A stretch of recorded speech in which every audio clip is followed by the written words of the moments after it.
Have you ever had these weird, random thoughts?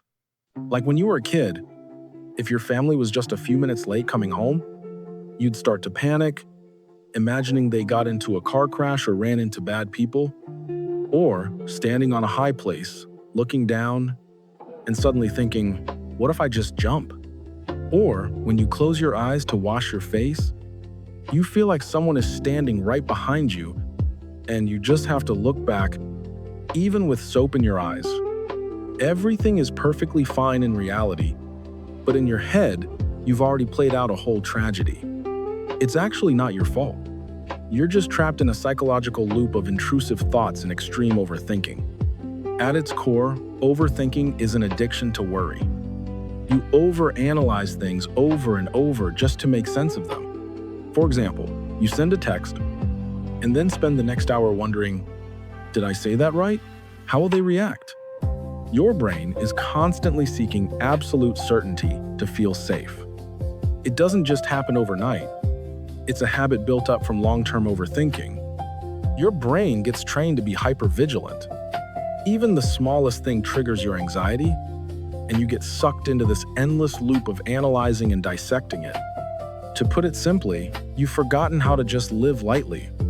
Your brain has formed a pattern where it feels it must predict, analyze, and find solutions for everything just to feel in control.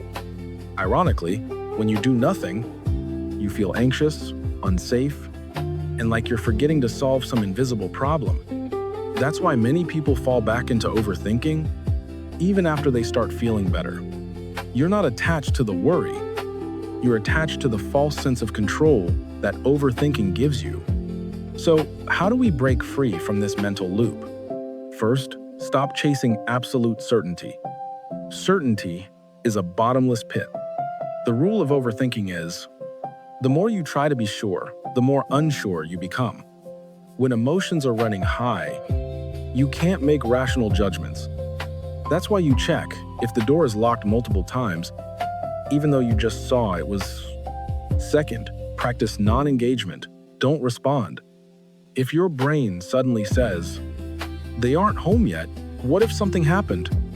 Don't engage with that thought. If it says, are people judging me behind my back? Let it pass. If you don't feed the thought with your attention, it shrinks and eventually fades away. Lastly, be kind and patient with yourself. Being too hard on yourself only drains your mental battery. Even when unlearning this habit, don't force yourself to be perfect right away. Give yourself time to grow and heal. Learn to accept these thoughts without judgment, and remember that you are doing the best you can.